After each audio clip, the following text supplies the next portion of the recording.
इस बीच दुर्ग जिले के भिलाई में महिला शिक्षकों ने पेड़ों को रक्षा सूत्र बांधकर अनूठे अंदाज में रक्षाबंधन का पर्व मनाया। इस्पात नगरी में महिला शिक्षकों के संगठन ने पर्यावरण के संरक्षण और संवर्धन के प्रति अपनी जागरूकता का परिचय दिया और अभिनव पहल करते हुए पेड़ों को राखी बांधी। इस मौके पर उन्होंने पेड़ों की रक्षा का संकल्प भी लिया, साथ ही लोगों से पर्यावरण बचाने की अपील भी की। महिला शिक्षक विनीता आनंद ने बताया कि जिस तरह भाई अपनी बहन की रक्षा करते हैं, उसी तरह पेड़ भी ऑक्सीजन देकर हमें जीवन दान देते हैं। उन्होंने बताया कि स्कूल परिसर में आम और पीपल के पेड़ों को रक्षा सूत्र बांधा गया है। आप सब जानते हैं कि आज रक्षाबंधन का दिन है और हमारे लिए बड़ी गर्व की बात है कि हम इस शाला के प्रांगण में हम सब ने इस बात का यह प्रण लिया कि हम प्रकृति के साथ हम अपना जो अटूट संबंध है जो हमेशा से चला आ रहा है उसे हम मजबूत बनाएं। और हम सब ने ये संकल्प लिया कि इस रक्षाबंधन पर हम प्रकृति को राखी बांधकर हम अपना वो संबंध को और भी मजबूत बनाएंगे। वहीं एक अन्य शिक्षिका मनीषा सिन्हा ने बताया कि वे पेड़ों को रक्षा सूत्र बांधकर अन्य लोगों को पर्यावरण के प्रति जागरूक कर रही हैं। शाला में हम लोग रक्षाबंधन का त्योहार आज प्रकृति के साथ मना रहे हैं। आज हम सबको ये समझने की ज़रूरत है कि प्रकृति हमारे लिए कितनी ज़रूरी है। कोविड का समय चल रहा है, हमने सब ने देखा है कि ऑक्सीजन की कितनी इम्पोर्टेंस था। इस समय में ऑक्सीजन की कितनी ज़रूरत थी, लोग कितना स्ट्रगल किए हैं ऑक्सीजन के लिए।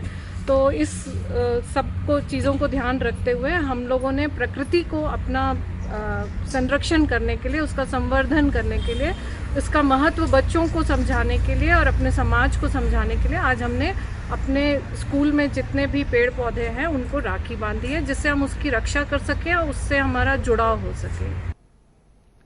इधर रायपुर में भी थर्ड जेंडर्स ने पेड़ों को रक्षा सूत्र बांधा और उनकी सुरक्षा का संकल्प लिया। उत्तर प्रदेश के पूर्व मुख्यमंत्री कल्याण सिंह का कल रात निधन हो गया। वे 89 वर्ष के थे और पिछले कई सप्ताह से लखनऊ के संजय गांधी पीजीआई अस्पताल में भर्ती थे। उनका अंतिम संस्कार कल बुलंदशहर जिले के नरौरा घाट पर किया जाएगा। राजस्थान और हिमाचल प्रदेश के पूर्व राज्यपाल रहे श्री सिंह 2 बार बुलंदशहर और एटा से सांसद भी रहे।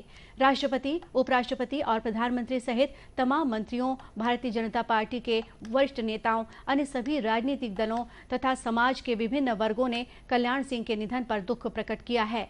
राष्ट्रपति रामनाथ कोविंद ने अपने ट्वीट संदेश में कहा है कि कल्याण सिंह जनता में बेहद लोकप्रिय थे। उत्तर प्रदेश के मुख्यमंत्री के रूप में श्री सिंह ने स्वच्छ राजनीति और शासन में अपराधियों और भ्रष्टाचार से मुक्ति को प्राथमिकता दी। उपराष्ट्रपति एम वेंकैया नायडू ने अपने शोक संदेश में कहा है कि कल्याण सिंह राष्ट्रवादी और अनुकरणीय नेता थे जो जन सेवा के प्रति समर्पित रहे। उन्होंने शोक संतप्त परिवार और श्री कल्याण सिंह के समर्थकों के प्रति संवेदना प्रकट की है।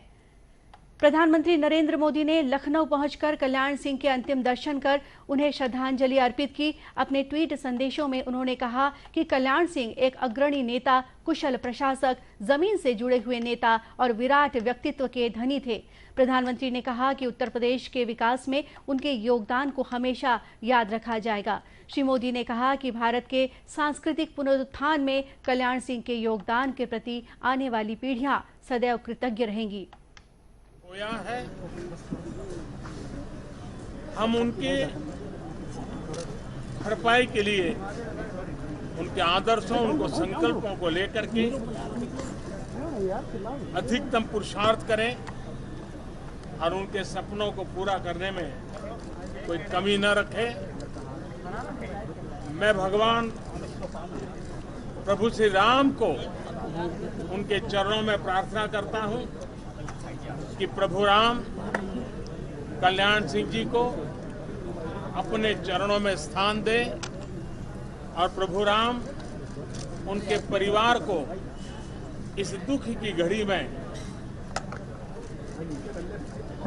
इस दुख को सहन करने की शक्ति दे और देश में भी यहाँ के मूल्यों, यहाँ आदर्शों, यहाँ की संस्कृति, यहाँ की परंपराओं में विश्वास करने वाले हर दुखी जन को प्रभु राम ढाढ़स दे, यही प्रार्थना करता हूँ। उत्तर प्रदेश के मुख्यमंत्री योगी आदित्यनाथ उनके निधन का समाचार मिलने पर अपनी गोरखपुर की यात्रा बीच में छोड़कर लखनऊ पहुंचे। कल आधी रात को राज्य मंत्रिमंडल की आपात बैठक बुलाई गई। मंत्रिमंडल ने दिवंगत नेता के प्रति शोक व्यक्त किया। मुख्यमंत्री योगी आदित्यनाथ ने उनके निधन पर राज्य में 3 दिन के राजकीय शोक की घोषणा की। दिवंगत नेता के सम्मान में उत्तर प्रदेश में अवकाश घोषित किया गया है। मीडिया से बातचीत में श्री योगी ने कहा कि कल्याण सिंह का निधन हम सभी के लिए बहुत बड़ी क्षति है। गौरतलब है कि कल्याण सिंह उत्तर प्रदेश के 2 बार मुख्यमंत्री और 9 बार विधानसभा सदस्य रहे हैं। अफगानिस्तान से अब तक 300 से अधिक भारतीयों को सुरक्षित निकाला जा चुका है। इनमें से 135 भारतीयों के एक जत्थे के साथ एयर इंडिया का विमान कल रात भारत पहुंचा। इन भारतीयों की सुरक्षित स्वदेश वापसी के लिए कतर की राजधानी दोहा स्थित भारतीय दूतावास आवश्यक सहायता उपलब्ध करा रहा है। विदेश मंत्रालय प्रवक्ता के अनुसार अफगानिस्तान से और अधिक भारतीय नागरिकों को स्वदेश वापस लाया जाएगा। उन्होंने बताया कि काबुल से 107 भारतीय नागरिकों सहित 168 यात्रियों को लेकर भारतीय वायुसेना का एक और विमान दिल्ली आ रहा है। विदेश मंत्रालय ने अफगानिस्तान में रह रहे भारतीय नागरिकों से सहायता की आवश्यकता होने पर विशेष अफगानिस्तान प्रकोष्ठ से तुरंत संपर्क करने की अपील की है। राष्ट्रव्यापी टीकाकरण अभियान के तहत देश में अब तक 58 करोड़ से अधिक कोविड टीके लगाए जा चुके हैं। केंद्रीय स्वास्थ्य मंत्रालय ने बताया है कि अब तक 45 करोड़ से अधिक लोगों को कोरोना का पहला टीका और 13 करोड़ से अधिक लोगों को दूसरा टीका लगाया जा चुका है। वहीं देश में कोरोना से स्वस्थ होने की दर बढ़कर 97.54% हो गई है। इस बीच देश में 12 वर्ष के बच्चे या उससे अधिक आयु के किशोरों के लिए कोविड रोधी वैक्सीन की मंजूरी मिल गई है। केंद्रीय औषध मानक नियंत्रण संगठन ने देश में इस आयु वर्ग के बच्चों के लिए कैडिला हेल्थ केयर की डीएनए आधारित कोविड वैक्सीन जायकोव डी के आपात उपयोग की अनुमति दे दी है। इस वैक्सीन की 3 डोज दी जाएगी। पहली डोज देने के बाद 28वें दिन दूसरी और 56वें दिन तीसरी डोज दी जाएगी। इधर छत्तीसगढ़ में कल कोरोना संक्रमण के 74 नए मामले सामने आए हैं। इनमें रायपुर के 7 मरीज भी शामिल हैं। इन्हें मिलाकर प्रदेश में कोरोना मरीजों की संख्या 10,04,000 से अधिक पहुंच गई है। इनमें से 9,89,000 से अधिक मरीज स्वस्थ हो चुके हैं। वहीं वर्तमान में करीब 900 मरीजों का प्रदेश में विभिन्न अस्पतालों या होम आइसोलेशन में इलाज चल रहा है। आजादी की 75वीं वर्षगांठ के अवसर पर सारे देश में अमृत महोत्सव मनाया जा रहा है। इसी के तहत खादी ग्रामोद्योग आयोग ने देश के चुनिंदा रेलवे स्टेशनों में खादी के प्रचार प्रसार के लिए खादी के स्टॉल लगाए हैं। दक्षिण पूर्व मध्य रेलवे ने भी छत्तीसगढ़ के रायपुर और बिलासपुर जोनल स्टेशन में खादी की प्रदर्शनी के लिए स्टॉल लगाया है। इसके साथ ही बिक्री भी की जा रही है। इसी के तहत जोनल स्टेशन के प्लेटफॉर्म नंबर 1 पर प्रदर्शनी और बिक्री के लिए स्टॉल लगाए गए हैं। इसके लिए स्टेशन से बेहतर कोई जगह नहीं हो सकती। बिलासपुर रेलवे स्टेशन की बात करें तो यहाँ मुंबई, कोलकाता, बिहार, आंध्र प्रदेश, चेन्नई और केरल सहित अन्य राज्यों की ट्रेनें गुजरती हैं। ऐसे में उनके बीच खादी का प्रचार प्रसार बेहतर तरीके से होगा। स्टॉल को व्यापक और अधिकतम दृश्यता देने के प्रयास भी किए गए हैं, जिससे यात्रियों के बीच खादी की प्रदर्शनी देखने का उत्साह भी नजर आ रहा है। इस मौके पर खादी की खरीदारी कर रहे ग्राहक बल्लू कृष्ण ने स्टेशन पर खादी के स्टॉल लगाने को अच्छा कदम बताया है। काफ़ी अच्छा है आपका प्रयास जो स्टेशन में आप लोगों ने ये सुविधा दी है, क्योंकि कहीं ना कहीं पे बढ़ावा मिलता है खादी का और देश का चीज़ है, तो ये होना चाहिए। बहुत अच्छी बात है ये। वहीं स्टॉल संचालक कुंज बिहारी मिश्रा ने अपनी दुकान के बारे में जानकारी दी और खादी के प्रचार में देश के प्रधानमंत्री के आह्वान की प्रशंसा की। जब से हमारे प्रधानमंत्री जी ने इसका थोड़ा प्रचार प्रसार किए हैं, तब से लोगों की रुचि बढ़ी है और उन्होंने आह्वान किया कि भाई खादी की एक चीज़ जरूर लीजिए। लोग आते हैं, चाहे रुमाल ही लें, लेके आते हैं। यदि एक रुमाल यदि कोई ग्राहक लेता है तो 7 रुपये 8 रुपये मजदूरी से ग्राहक उस पर जाती है जो उसको बनाता है। बाकी कच्चा माल है, बाकी वो मटेरियल का है, लेकिन उसको मजदूरी इसमें काफ़ी मिलती है। 1 मीटर कपड़ा का बुनकर बुनता है तो उसमें उसको 35 से 40 रुपये बुनाई मिलती है, कटाई बुनाई का पैसा जाता है। तो रोजगार के बाद के लिए बहुत ही अच्छी चीज़ है ये, और लोगों में जागरूकता भी आ रही है और आगे और बढ़ने की उम्मीद संभावनाएं हैं।